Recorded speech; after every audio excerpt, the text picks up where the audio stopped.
Well, of course, hard work is always a payback on hard work. So work hard, and if first you don't succeed, you keep on trying until you do. Like the first time I fought for the world title in boxing, I lost, and the first time I fought for kickboxing world title, I lost. So it took the second time for kickboxing world title, and then it took 3 times for boxing. So I fought 25 rounds before I won the world title. Well, So that was 2 12-rounders, and then I knocked a guy in the first round for the 3rd world title fight. wow. Well, that's awesome. It takes dedication. You got to have a good support team like my wife. Like I said, I couldn't have done without her. And you got to have good sparring partner. You got to have a good trainer, a good manager. All those things are very, very important.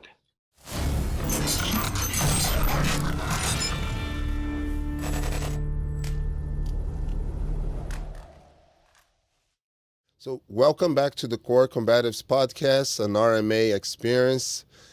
Today we're starting this new format, bringing a special guest, and Shihan Walt Lysak will make the introductions. I'm Luigi Mondelli. I'm here with Shihan Walt Lysak and our super special guest today.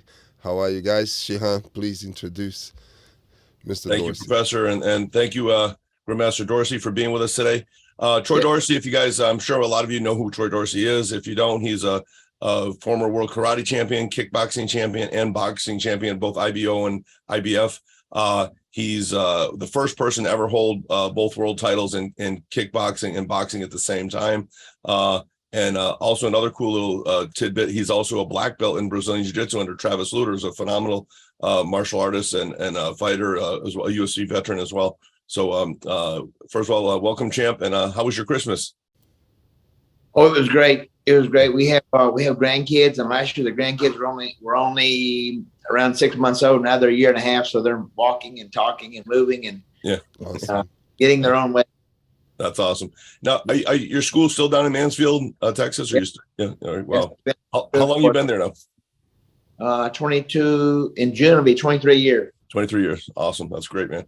And you like generally on our show, the format, like we'll have a book of the week, quote of the week. We talk about reality martial arts, like tactical type things and preparedness, and just basically prepping, whether it's food or survival skills or hunting or shelter, that kind of stuff. Any kind of so we kind of have that element as well as the competition martial arts, anything full contact, kickboxing, boxing, MMA. So it's kind of a really well-rounded kind of warrior, I guess you could say, kind of format. This week we're doing a little differently, obviously, because we're excited to have you on as our special guest. But if I was to just give you a few minutes to just get your take on what are your feelings about, as a martial artist, being more total? In other words, just beyond punching. Of course, we need to be able to punch, we need to be able to kick, we need to be able to grapple, but going above and beyond that towards firearms training or survival training or hunting and preparedness, being prepared for natural disasters and things like that. Do you have any feelings or take on that? Is that something that you personally think is important as well?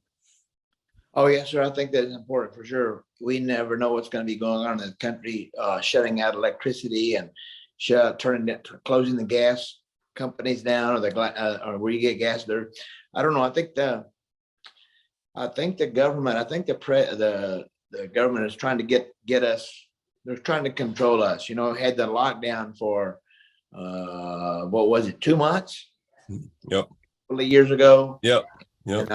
I'd really think they're trying to get control of us. Now, my wife, she is the one who gets all the extra. We have a bunch of extra water bottles. That's great. So yes, sir. She takes care of that. Yeah. On that, I don't tell her. She did. She took it upon herself, and we discussed it a little bit, but she takes care of that. So I think that's a good thing. Yes, sir. Be prepared, because you know what we know is we don't know. Right. Exactly. Well, that's awesome. And so maybe we'll have to have you on the show again for that aspect in the future as well, because that's pretty cool. So and I find that most people that really have been in martial arts a long time, they realize that martial arts goes so far beyond punching, kicking, and grappling. Again, we love that stuff. That's what we primarily focus on teaching a lot of times. But a lot of people are weak in other areas, are vulnerable in other areas, and they don't, like you said, they don't even know what they don't know. What you don't know, you don't know. So that's wonderful. So yeah, kind of just going into like a more of a formal overview as far as your career. As far as I know, you started training at 11 years old. Is that correct? Or Yeah, when I was 11 in 1974, in the summer of 74. Yes, yeah. sir. Wow. And who was your instructor again? His name was Jim Choate. Jim. And was that primarily taekwondo or It was kempo? the American Junior Taekwondo. Oh, okay, Junior. Wow, great instructor. Wow, that's really cool. So a lot of people know about your early years, like you're going from martial arts, from the martial arts environment, the taekwondo and martial arts and stuff like that, to go into kickboxing, the boxing, even the jiu-jitsu. But could you tell us a little bit about the Troy Dorsey, the pre-martial arts, Troy Dorsey, like the ages 0 to 10 or 11 when you started? Just a little bit, because I think that's something that a lot of interviews haven't really delved into. They're so impressed, like as they should be, with your career and how much you've accomplished. But sometimes I feel that that's something that hasn't really been talked about, and might for people that are your fans or enjoy hearing about your career, might like to know that. What could you tell us? Just a little bit overview of ages, birth to now. Like when you were a little one, like Olivia here, up to 10 or 11. I'm sorry, to 10 or 11 years old. Yes, sir. Yes, sir. So I was born and raised in Mansfield, Texas. There was a hospital there up until about 3 or 4 years ago, and they tore the hospital down and built a city building there. But anyways, so I was born and raised there, and I turned 60 last month. So Happy birthday. for 60 years, but I live in Forney now. Forney is about 20 miles south of Dallas. I'm sorry, not south, east of Dallas. And we moved over here because to be closer to our grandchildren.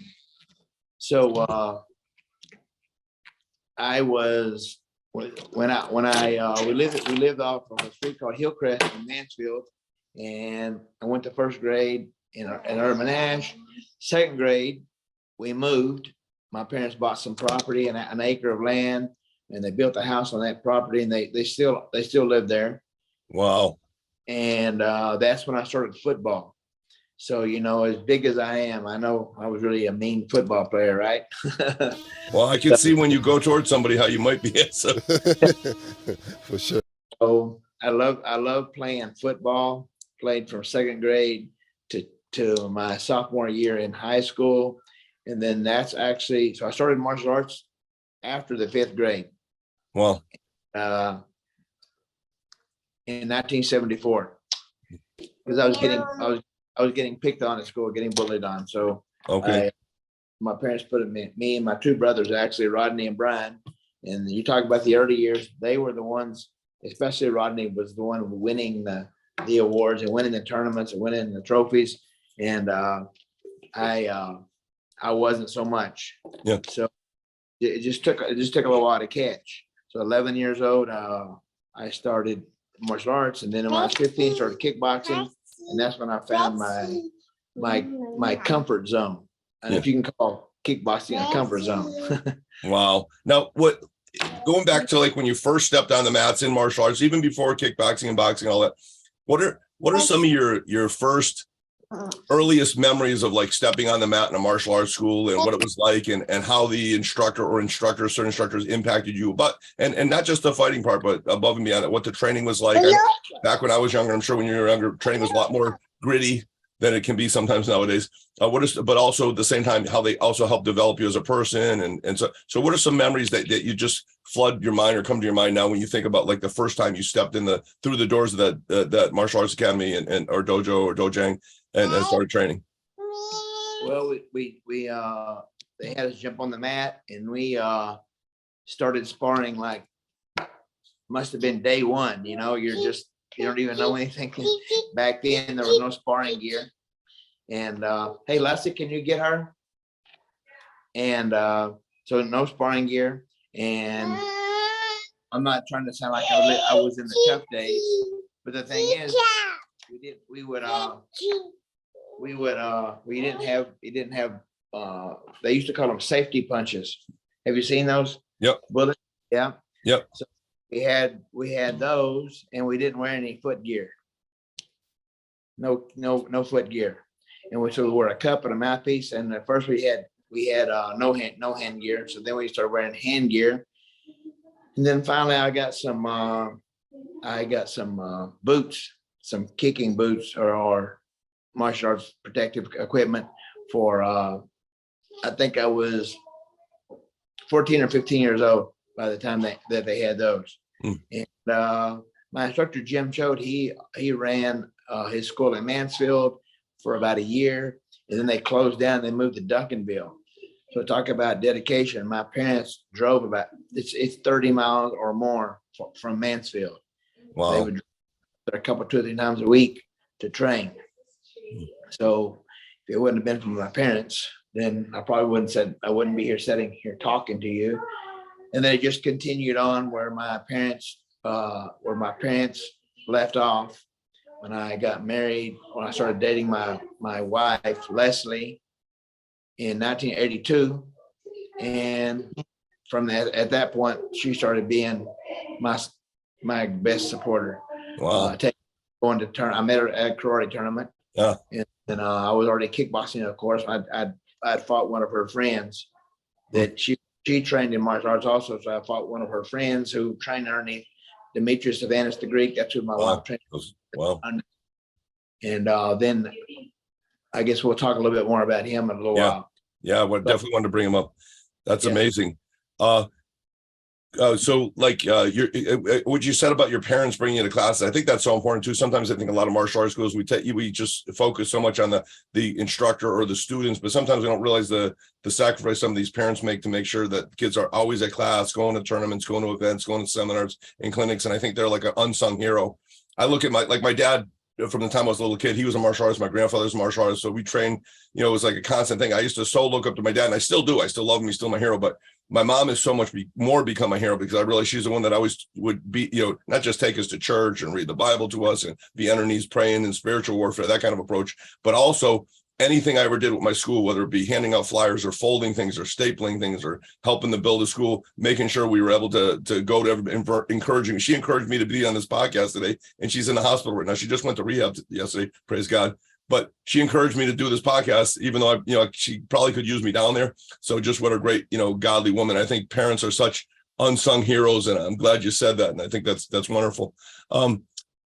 Quick thing now, like your brother, you said Ronnie and Brian were your two brothers right now. Were they older or younger than you?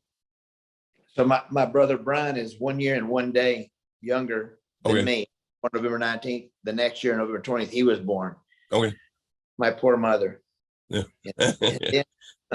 And then 4 years later, my younger brother Rodney was born. Okay. I'm sorry, go ahead. Okay, so my earliest memory is with my my uncle playing in my grandparents' house for Christmas. I think I was 3 or 4 years old. I had to be 3. And then Rodney was born when I was 4. And I remember bringing him home from the hospital, looking over the seat as we drove to our home, which was about a mile away from the hospital. That's my early memory, is being with my uncle. Yeah. And he ended up getting killed over in, I believe it was, trying to think, it was in Europe somewhere, I believe. Okay. Anyway, I'm sorry. he wasn't in battle. They weren't fighting. It was something, him cleaning his gun, and there's all kinds of things that where it looks kind of suspicious. Yeah. That Oh, so sorry. we don't know exactly what happened, but we know he's gone. Yeah. I'm sorry about that, brother. Yeah. And now with regards to your brothers, Rodney and Brian too, you're saying like you would remember him being born. So did either of them stick with the martial arts for a decent period of time, maybe get black belts at least, or do they still do martial arts? Are they still involved? Oh yes, sir. They did. They both got their black belts. Wow. And both of them were running schools.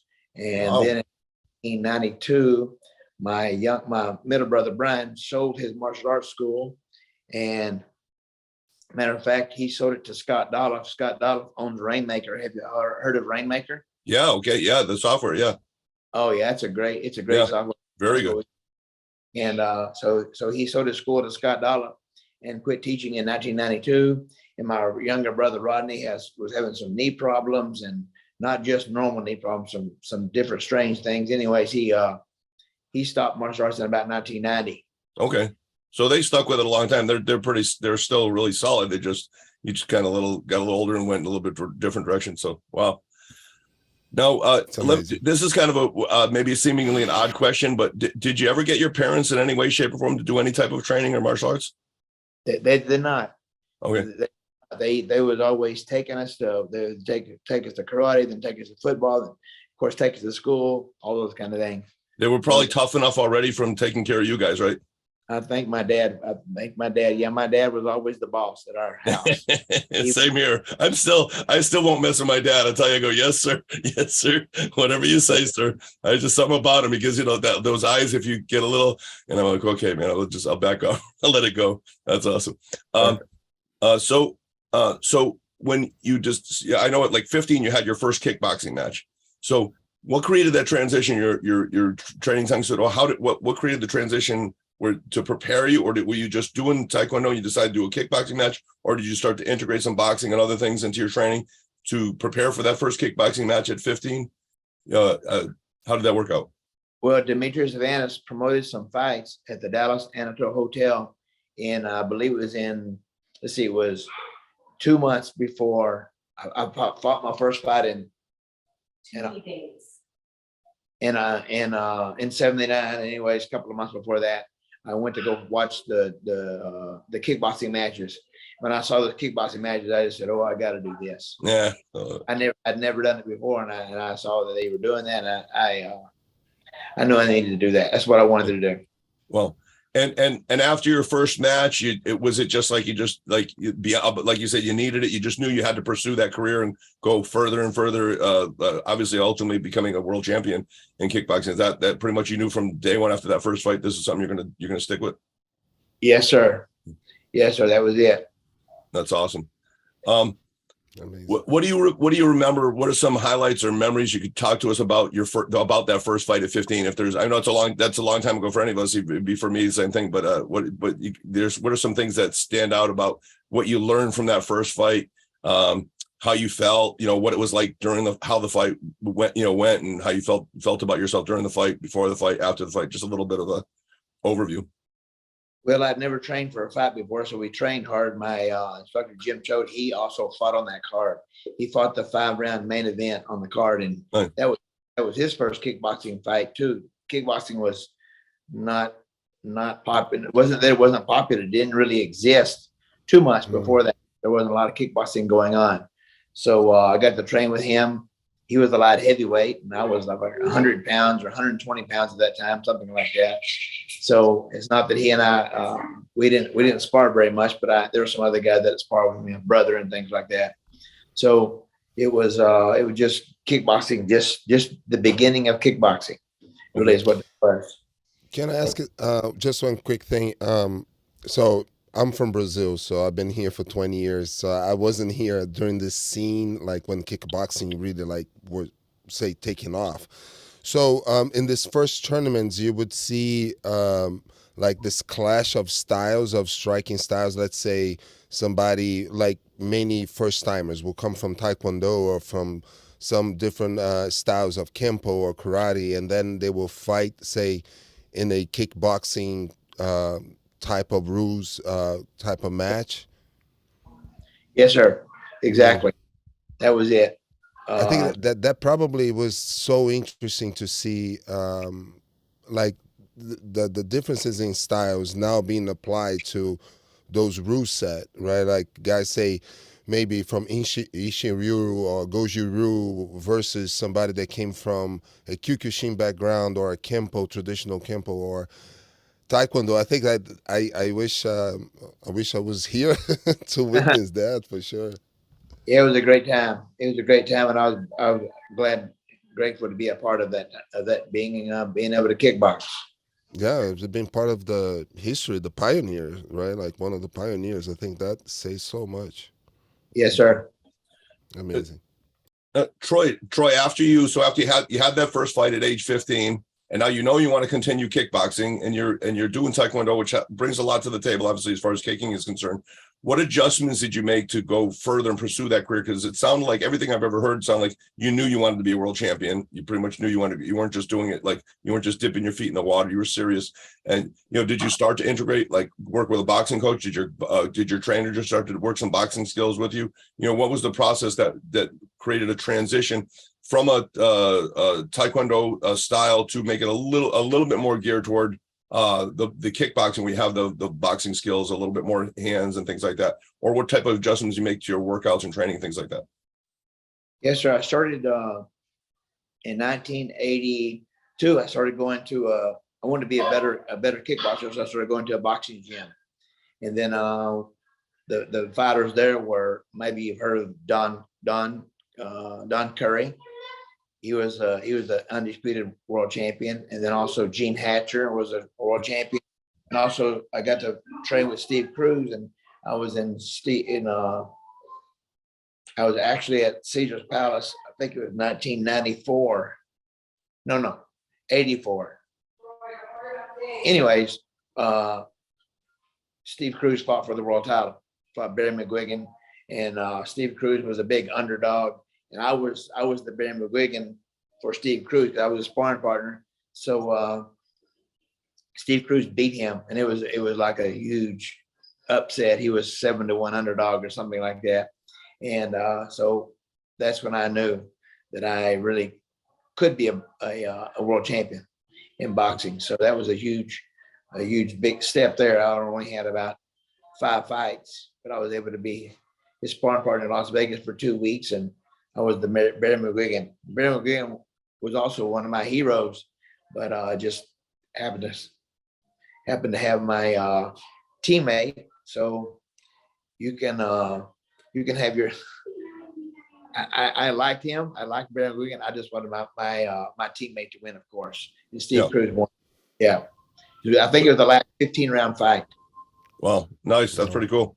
So now with regards to like people that inspired you, and I know I've heard this from you before personally, and I've read things where they connected you with and I want to talk about some other people too, but like Demetrius the Greek Havanas, obviously taken so soon, and what a phenomenal talent. Tough as, I mean, that guy's tough as nails. Everybody. I remember my teacher Joe Lewis. I've never heard a bad word about him as a fighter from anybody. Everybody just made it sound like this guy. I mean, just like he was unbelievable. And I know he's someone you looked up. Can you tell me a little bit about your view on him as sort of like maybe an inspiration to your style, to your fighting, to as what he meant as in your career?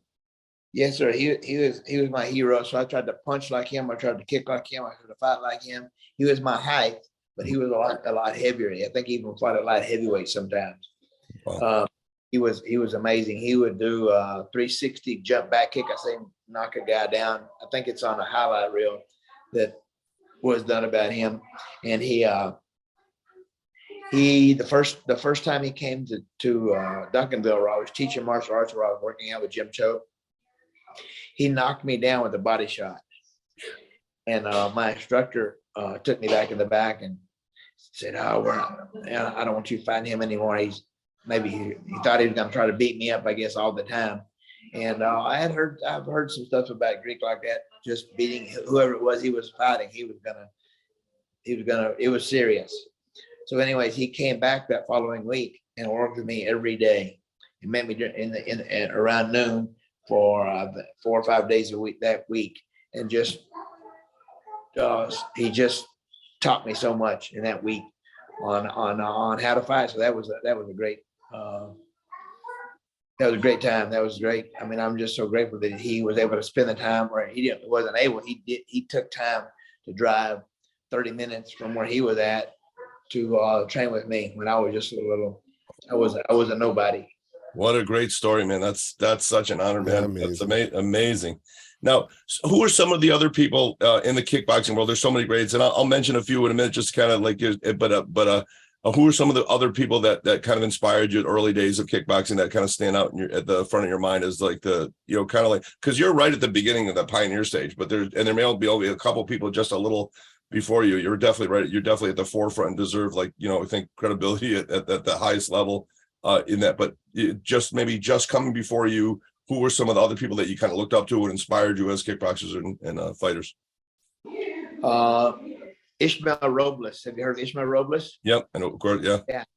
Yes, sir. So he trained with us quite a bit. He was friends with my instructor, Jim Choate. So he would come train with us when we were actually when we would be on the same card oftentimes, or several times we were on the same card. And Ishmael Robles, I think he still holds the record, 5 first-round knockouts in a row. Wow. So yeah, when you're working out with guys like that, and he was like I said, 20, 30, 40 pounds bigger than me. So working with Ishmael Robles and then Billy Jack Jackson. Have you heard of Billy Jack Jackson? No, not familiar with that name. Okay, so Billy Jackson went to Florida and fought Benny Urquidez in a 5-round match. He knocked Benny Urquidez down. He beat Benny Urquidez in a 5-round unanimous decision. And he still says, though, that was not a fight. That was a exhibition fight. So you can imagine Billy Jackson. So he actually worked at he was trained at he was one of Greek's black belts. Okay, well, that makes sense. Right. Go ahead. Ray McCallum, yeah, of course. So I was able to work with Billy Jackson, Ishmael Robles, Ray McCallum. With those people like that, it's just I was at the right place at the right time. It wasn't me, it was God putting me in the place. And they're all people you actually were those like that kind of trained with you too, not just okay, that's cool. Now as far as other people, like, okay, so if I mention some names, just give me a quick little sentence or two to your description of them. Like, you know, we everybody knows like Bill Super Wallace is just like such a jokester and so fun, and like it's obviously a legend, obviously extremely talented, but one of the funniest guys on the planet. So if I mention, start off with Bill Super Wallace, just Bill Wallace. Okay, go ahead. Troy's. Yeah, you couldn't help but say it. You said Superfoot. He's unbelievable. He's not super feet. He only kicks with one leg, but he is an unbelievable kicker, an unbelievable fighter. He is a world champion also. And he was definitely one of my heroes also. And he's I think he's in his late 70s, and he is unbelievable. 77. So he still travels, does seminars every year and all across America and Europe. Yep. He's amazing. I just talked to him about us doing a seminar with him maybe here in 6 or 7 months, something like that. Last week I talked to him about that. Yeah. He just did a seminar at one of my black belts, my instructor, black belt students has a school, and he just did his seminar there last month, and he's just unbelievable. He never stops. He just seems like he just can keep doing the same stuff. 77, it doesn't seem like it matters if he ages. And a lot of people don't realize he's a great wrestler. He's good at judo. He's he's much more than just a kicker. I think people just think of him kicking and punching, and he's the total package. He really is. And just the funniest guy. I mean, I got stories, man. I tell you, it's a story. He just hit you. I can't say his name without laughing. You notice, like, as soon as I mention him, I start laughing as soon as they say Bill, because he's as talented as he is. He probably had just a successful career in comedy as well. But like him and Joe Lewis, I'm black belts under Bill and Joe both.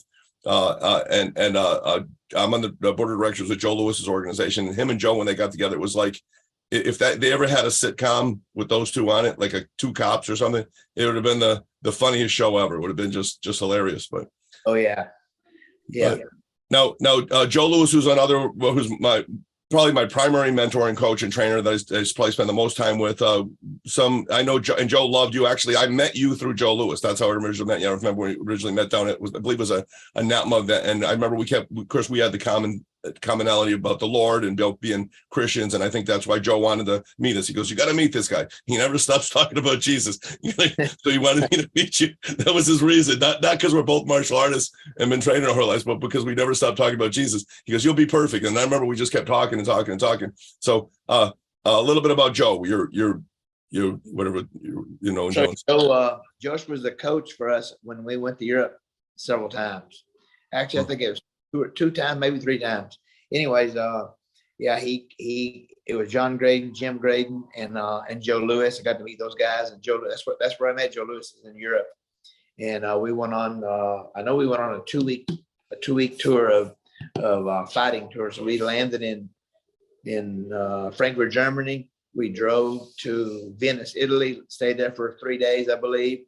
And then the next day we drove south, fought a team there. The American team fought an Italian team. Then we drove again 6 nights in a row.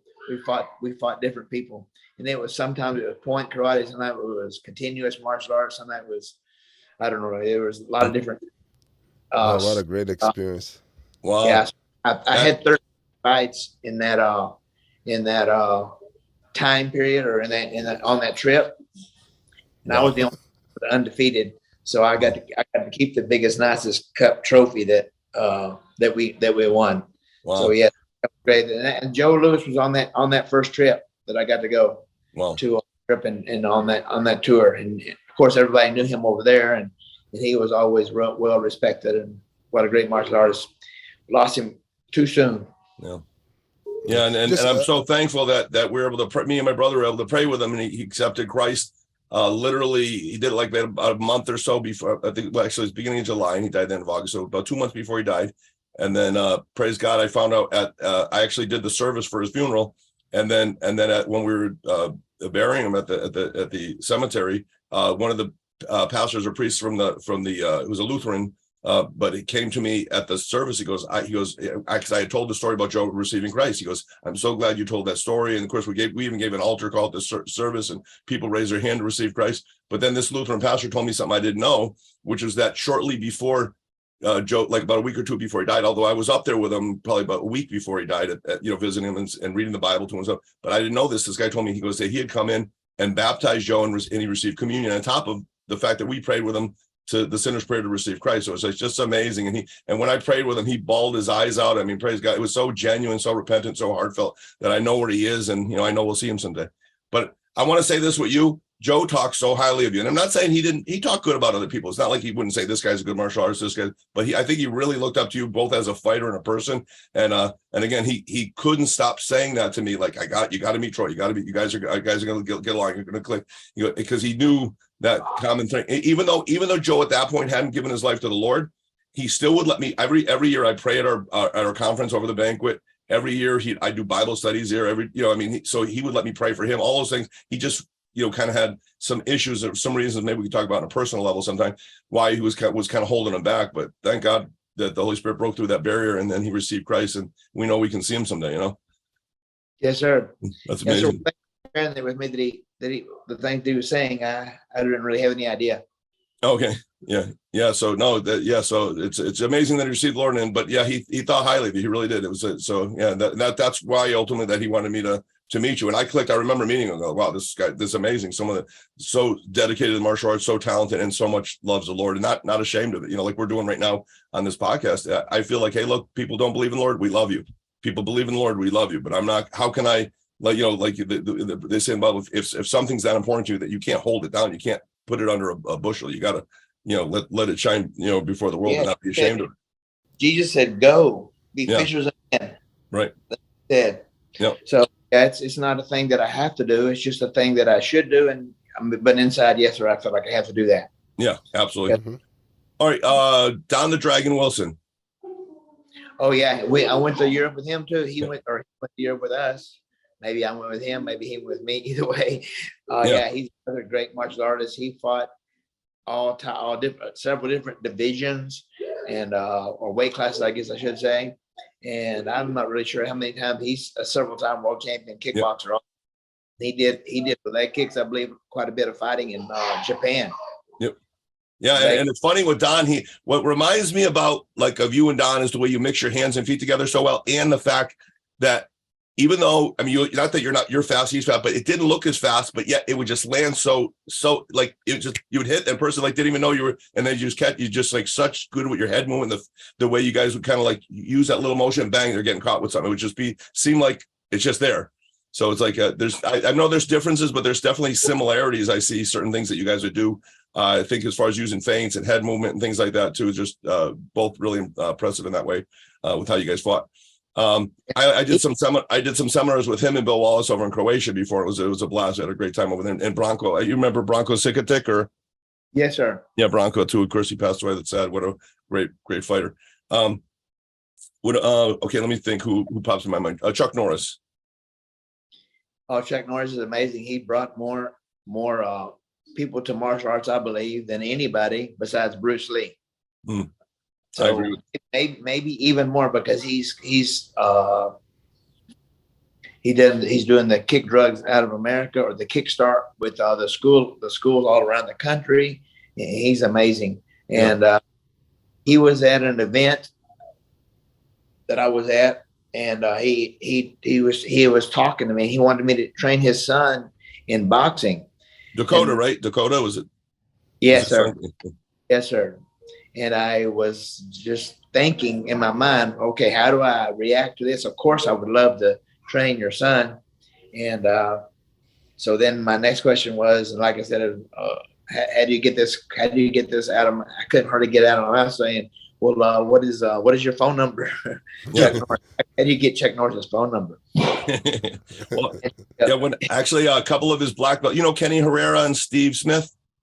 I do not. Okay, they're pretty. They've been with Chuck for a long time. Chuck and Pat Johnson since back at the beginning. Steve was one of the instructors that ran Chuck's first school with him and Pat Johnson. They're both in their 70s, one through 70. But I actually just got my tested for my black belt in the beginning of December. I usually would have posted something, but it's just been so much with my parents. My black belt, Chuck Norris black belt. So now I think there's one of six people. There was one of six people that has a black belt with Chuck Norris, Joe Lewis, and Bill Superfoot Wallace. And it was so it was a real honor. But these guys are amazing guys. And something you just said that made me bring up Kenny though. There's a I'm trying to go back to it. Something about Chuck. Oh, I was going to say I could definitely get, if you needed the number to teach the kids, I could definitely get it from Kenny or Steve because they know him really well. So well, I asked Mr. Norris, okay, could I get your phone number? And he said, hey Troy, I don't even have a phone. Hey Gina, come here. Gina, come here. And he gave her phone number. And we text, and she texted me Merry Christmas this year. It was amazing. Oh, that's awesome. Wow. Text me. She's it's amazing. Have you started to work with his son yet, or have you done that already? Or I did. I went down there. My wife and I, we were going to Houston, so we stopped by his house, and I went in and trained him at his house, and they have a huge gym there, of course. Yeah.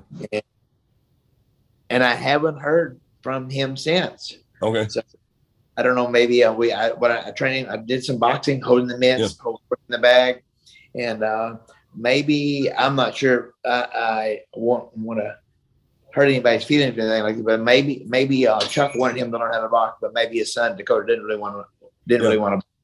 He was amazing though. He looked like he already had some experience for sure. Yeah, he's really athletic. Look, you see how he's built. I've seen him some of the events. He's just the kids. You can tell he's definitely a great athlete too. And I know he does martial arts too. But he looks the part. Huh? How old is his kid, Dakota? How old is he now?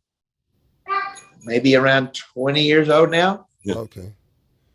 So probably in that somewhere in the 20s anyway. I'd say yeah. I don't know him. I mean, Kenny and Steve would know him really well. They know all those guys really well. But I mean, I've seen them at the events and pictures and other things like that too. But both kids seem very athletic, very good looking kids, and so yeah, it's cool. All right, so I'm trying to think. Chuck mentioned you did talk a little bit about Benny and trying to think who else would I want to. Oh, here's an interesting one. Professor Luigi's one of the black belts at his schools, Greg Davis. Is a student under Cecil Peoples. And I know Cecil was and when you fought Rochette, right, for the title, he was the referee. Do you remember Cecil? Or do you remember I was actually going to ask you, I meant to ask you, do you remember who your ref was? So I guess I just let the cat out of the bag. Yeah, but so I sort of ruined it. But yeah, so he's been around a long time too. And I know he's kind of like a staple in the martial arts for his reffing, and he's been martial arts. I believe he is under Bill Ryosaki lineage. So do you remember Cecil or? Do I remember Steve Fuller? Yeah, Cecil Peoples or? Oh, yeah, Cecil Peoples. Yes, sir. I know Cecil Peoples, and I got his phone number, and I text him occasionally, and we communicate. And he's an amazing guy. He's always he's always available. Another pioneer too. Yeah, well, we could say hi to him here from the thing too, because Professor Luigi, one of the black belts that teaches some of the stand-up stuff at his school, is 7th degree under Cecil Peoples too. He's one of his black belts too. So yeah, it's kind of cool. All right. Oh yeah. So what are your two most memorable, not hardest, not toughest, because everybody always asks you who punched you the hardest, who hits the hardest, or who was the toughest opponent, but not what are your toughest matches, but what were your two most memorable kickboxing matches? Memorable. For whatever reason. My most memorable kickboxing match was, well, I guess my most memorable one was with Sante Wilson. And I got a combination there. Sante Wilson, and when I won the world title against Felipe Garcia, the first time was a loss. The second time, I came back as a kicker, not necessarily as a puncher. So that's how I beat Felipe Garcia with the world title, or for the world title. And so Steve, let's see. Now I'm going through my box, but I can't see it as Michel Rochette, like I said, from Canada. He was a great fighter. He was a really tough fight. And Jorge Angut from California. Okay. Now when you did your first pro boxing fight, now you obviously been doing a lot of kickboxing matches. You're a very experienced fighter, but you go out to switch now. You're going to boxing, and obviously there's some adjustments you have to make. What are some of the things you felt, and how did you just feel prepared, like you're just going to go in there and crush it, or did you was there a little bit of added nerves because of the fact that you can't kick people in the body and the head, which you're really good at? No, it was just something that I trained. Same thing. You had to. So I thought of it this way: I don't have to kick, and I don't have to get kicked, only punching. So I trained at Curry's or David Gorman Super Pro's boxing gym back in the 80s, early 85 was my first fight. But I trained there for 3 years before I had my first fight. I was just training for kickboxing.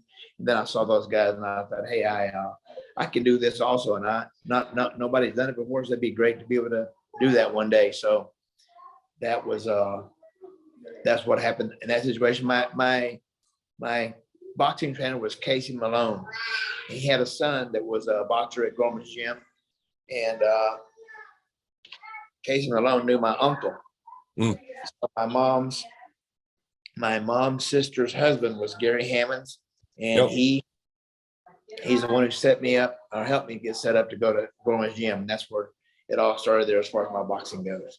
Well, here's a kind of a funny question. I don't know, maybe someone's asked you this before or not, but did you ever?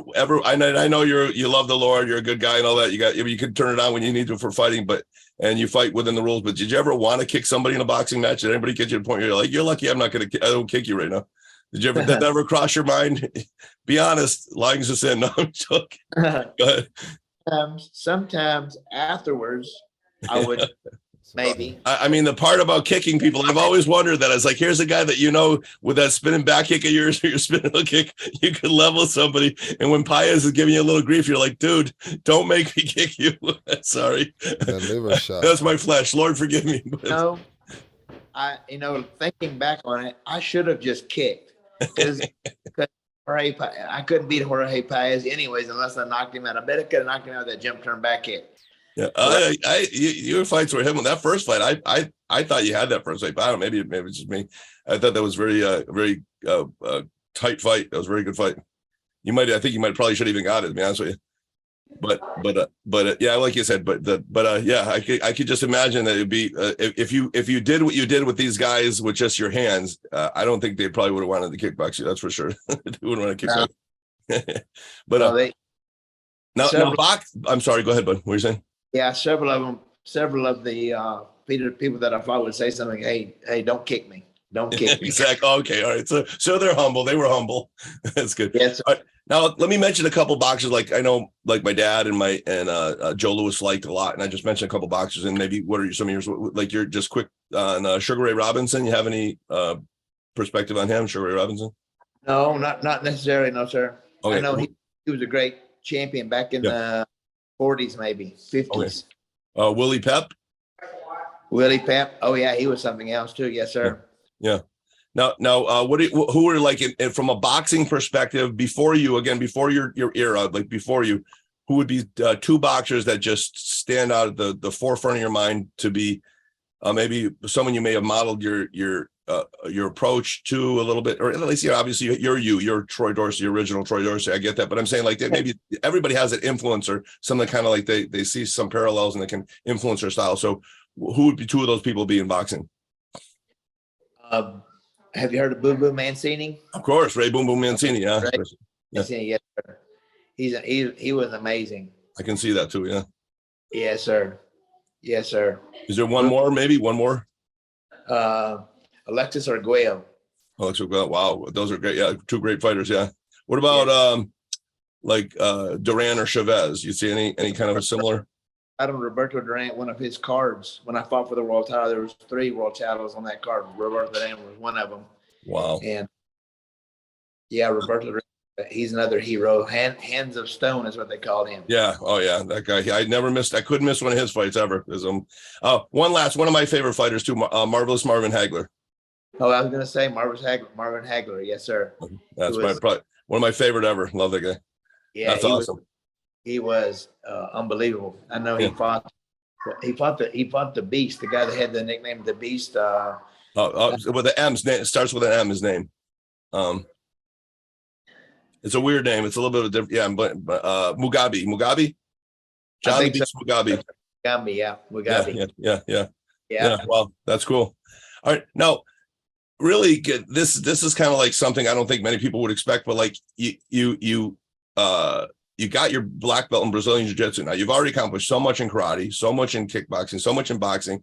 And then I'm not sure exactly what age you achieved it at, but I remember a few years ago when you got your black belt in Brazilian Jiu-Jitsu, which that's something that is so impressive to me and Professor Luigi as well, to all that later on you come with Travis Luter, who's a great instructor, great coach under Carlos Machado.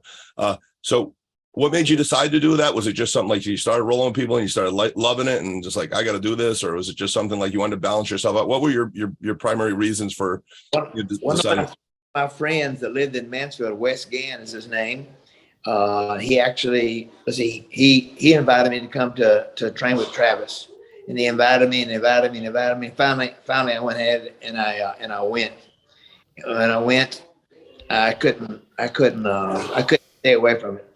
So I just love. It's another way of competing. It's another way of fighting. But I didn't need to get hit. I didn't want to get hit anymore. So as long as you're okay to tap out quickly on a chokehold, then you're okay. So that's. I just love jiu-jitsu. Like I said, it's really it's a full body workout. It's not just your legs. It's not just your chest, your arms. It's a full body workout, and it takes a lot of endurance. And I really like that aspect of jiu-jitsu. Yeah, that's awesome. That's fantastic.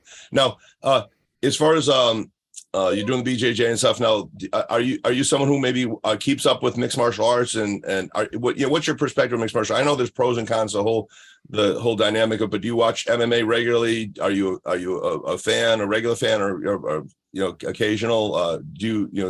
Is it something that you're involved with anyway? And pretty much, I'm a regular fan, pretty much, unless there's some people that I don't know, and also if I have the money. Okay. So, okay, exactly. I watch those fights on pay-per-view. Right, exactly. Now, who would you say if there is a fighter that you have as a favorite fighter, who are 2 or 3 of your maybe favorite fighters within the last or you could say of all time, your 2 or your 3 of your favorite MMA fighters of all time? You can't say Travis either, but say Travis Luter. You can't say Travis because he's your instructor, but other than Travis, we'll make that a given. Okay, I won't say nothing about Travis, but he's my favorite. And let's see here.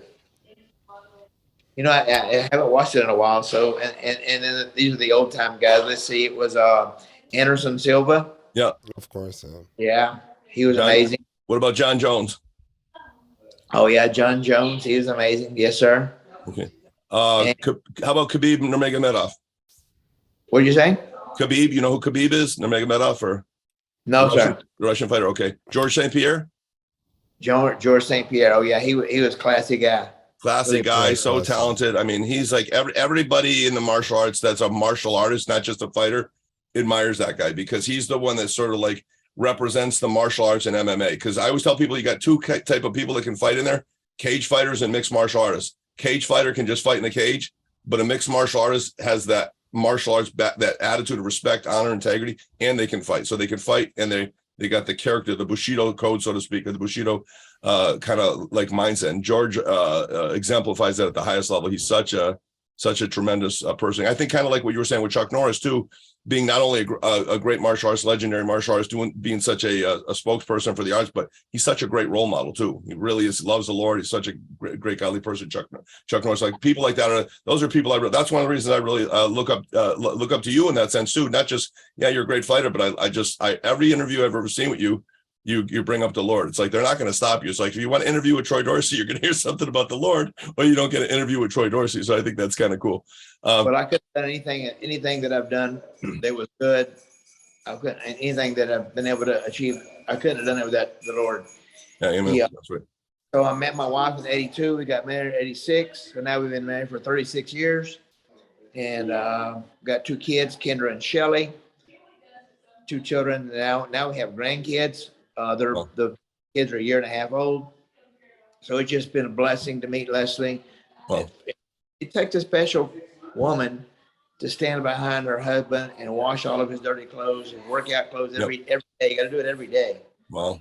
Because you can't just leave those clothes like that. Anyways, in cooking for me, her dad put me in touch with a not a dietitian, but a program to eat on things that I could eat. I used to just starve myself and eat a baked potato. That would be my only thing I would eat that day. Sometimes I wouldn't eat anything. Sometimes I just eat a salad. So my father-in-law sent me to a food nutritionist, so I would be able to. She set me up eating 3 meals a day with a couple of snacks between. It's like there's no way I can. That the Lord gave us the ability to live for a long time without food, because your metabolism will just slow down to a crawl. Right.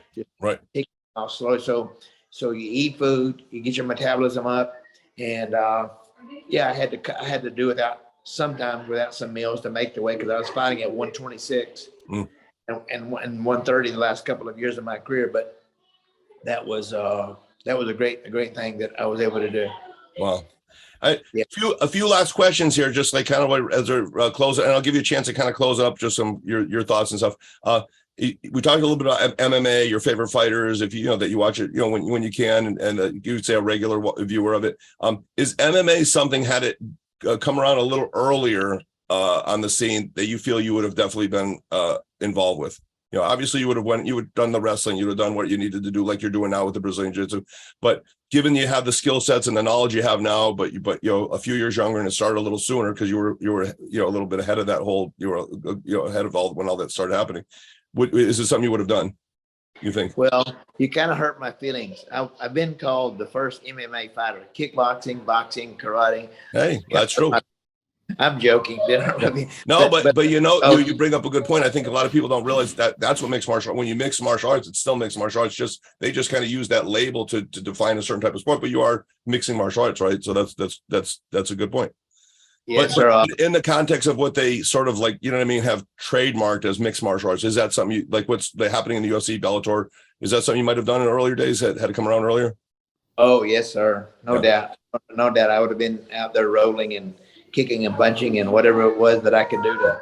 I figured that was the answer, but I just wanted to get it from the source. Yes. So there was a book that was out, 12 Rounds with Troy Dorsey. I find it's a little hard to find. Is that unavailable now, or is that something you think about bringing back? That was something that I wanted to get. There was a book that had your name on it called 12 Rounds with Troy Dorsey. Is that book still available, or is it? No. Well, what happened is the company turned it, went to market with it before I said go to market with it. So because it wasn't finished, it wasn't completed. They thought it was completed, but I didn't think it was completed. So anyway, I'm supposed to start working on that next month. Okay. With my the person who helped me write the book. All right, let us know. We'll promote that for you too. Okay. And what about a Troy Dorsey movie? Is there a Troy Dorsey movie coming? That would be great. That'd be great. I think it'd be a great story, and it could be. I think both as just a story itself would be great, but also a good evangelism tool, because we know that would be in there. My last couple questions, really, I have 3 questions left. Number one, tell us a little bit about the Troy Dorsey Kickboxing Organization, TDKO, Troy Dorsey Kickboxing Organization. Yes, sir. What we do is we have a curriculum from white belt all the way up to black belt to teach kickboxing. So it's not a cardio kickboxing. It's nothing at all like that. So combination number 1 is jab. Combination number 2 is jab cross.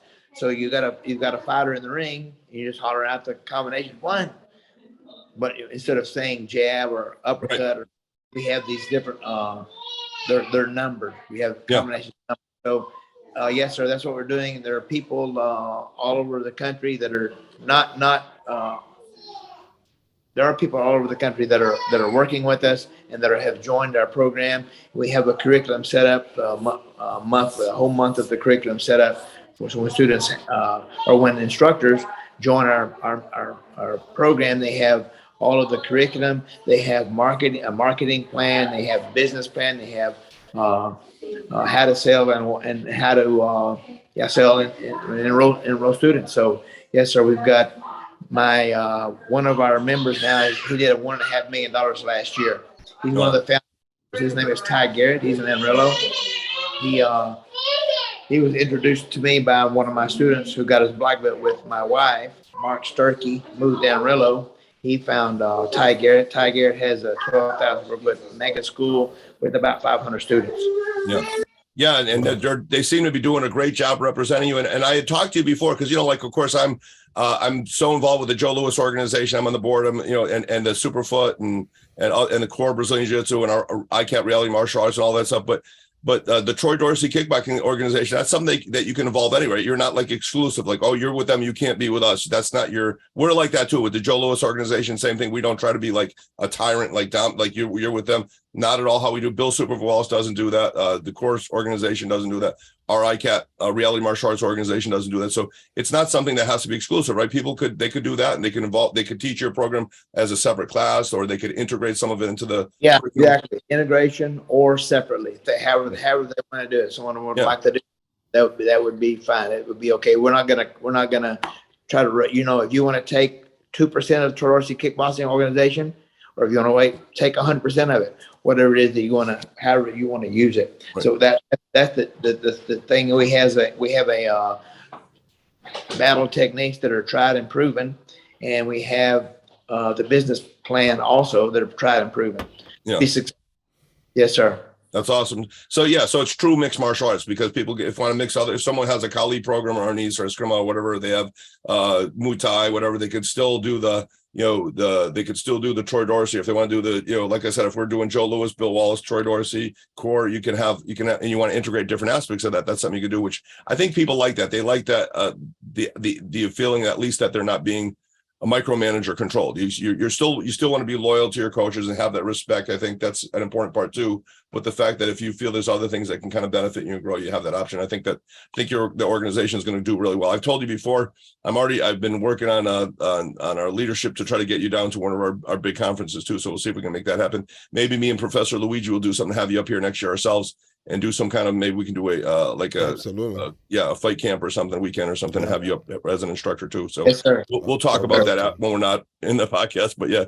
So last 2 questions. So before I forget, sir, do you mind if I give everyone my phone number if they want to? Your website too. Plus we'll put it up. Yeah, go ahead. Yeah, we definitely, what we're going to do is get all the contact information. So whoever is interested in becoming an affiliate under the, Troy Dorsey Kickboxing Organization, how to reach you, website, email, all that information.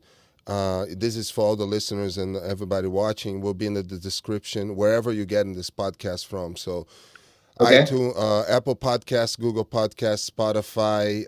There's so many other podcast outlets, plus the YouTube channel. And then when we send the emails to our email list, I'll make sure that all your information is there, because this is a great program, can help all schools looking for a structure striking program. So we definitely will publish that. Yes, sir. It's okay. My phone number is 817-477-5523. Okay, one more time. Up later on. All right. Yeah. All right. Sounds good. And so, yeah, last two questions. So whether the fighter's a boxer, whether he's training to be a boxer, a jiu-jitsu competitor, a kickboxer, a mixed martial artist, whatever the case might be, any advice that you could give to upcoming fighters that maybe want to go from amateur to pro to even ultimately just having this desire to and passion to become a world champion? What are some a few quick if you're a few quick things you words of wisdom you give to them? Well, of course, hard work is always, there's always a payback on hard work. So work hard. And if first you don't succeed, you keep on trying until you do. Like the first time I fought for the world title in boxing, I lost. And the first time I fought for kickboxing world title, I lost. So it took the second time for kickboxing world title, and then it took 3 times for boxing. So I fought 25 rounds before I won the world title. Well, So that was 2 12-rounders, and then I knocked a guy in the first round for the 3rd world title fight. Wow. well, that's awesome. It takes dedication. You got to have a good support team like my wife. Like I said, I couldn't have done without her. And you got to have good sparring partner. You got to have a good trainer, a good manager. All those things are very, very important.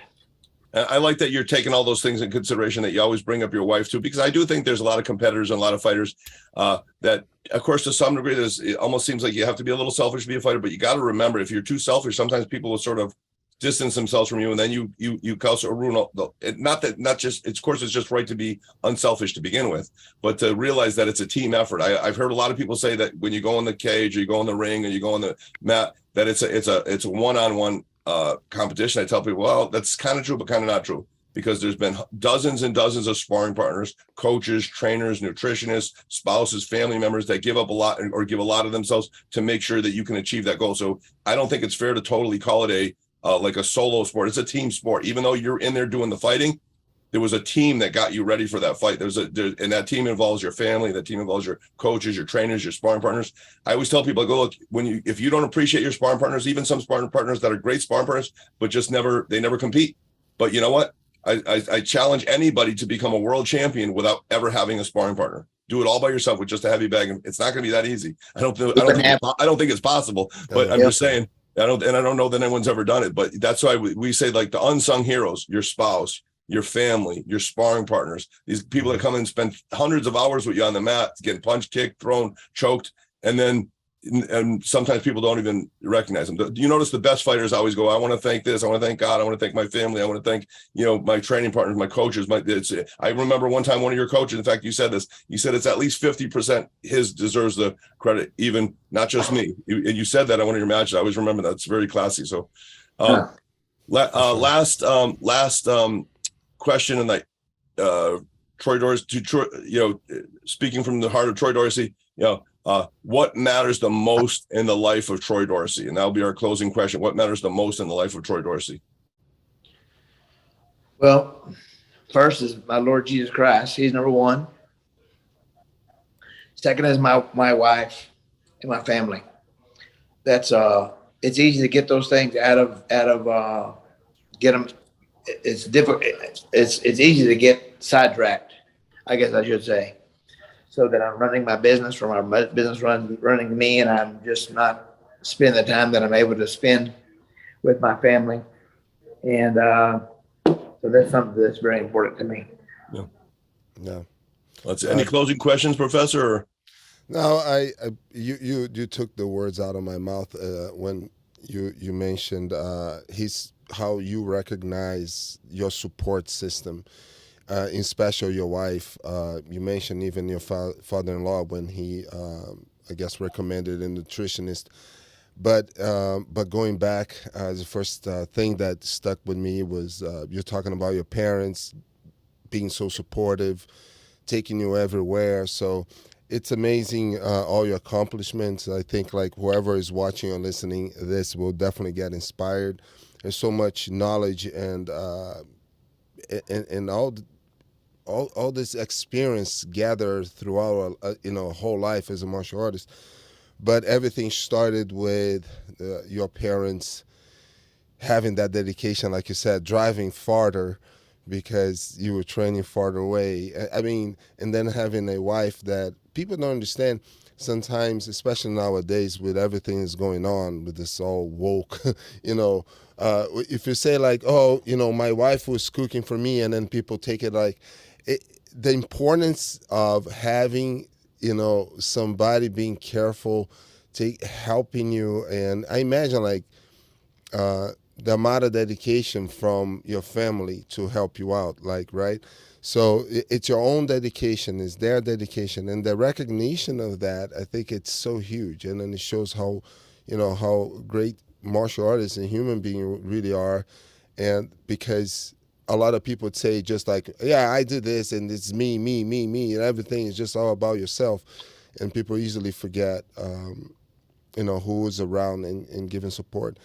And first of all, as a Christian too, you know, praising the Lord and knowing that all the battles that you won and you lost, but God was with you all the time to give you inspiration to go back to the rings and to the ring, to the mats, and train more. So I think like all of that is like your spiritual side is preparedness too. That's all we always say, right? It's not just the physical, but you have all of that, and God prepared all this road for you. Right, so you know, not everybody recognizes that. You know, so everything. If you think about winning, our wins and our losses are always a blessing. If we see that. But anyway, I'd just like to thank you for the opportunity. You know, to have you in our podcast and share all this information. We're gonna make sure that people can find you. You know, we're gonna get all the links. Shihan will get the links from you via text message, and then I'll make sure that whoever is more interested in knowing more your program, they can easily find you and hopefully have you back, you know, so we can, you know, talk more about striking, because, you know, and your journey in jiu-jitsu too, because I'm very interested too. I'm going backwards. So, you know, I boxed in Brazil. I did a little bit of Shotokan, and then here I learned a lot with different masters, but I'm doing the opposite, right? So I'm still learning jiu-jitsu. Yeah, it's just still learning jiu-jitsu, trying to get better, and then learning everything else, and of course having an opportunity to train with Shihan. But anyway, thanks so much. I really appreciate it. Thank you so much, Troy. God bless you, brother. And please stay on after we stop the recording just for a minute, so I can just get a couple of things. Okay.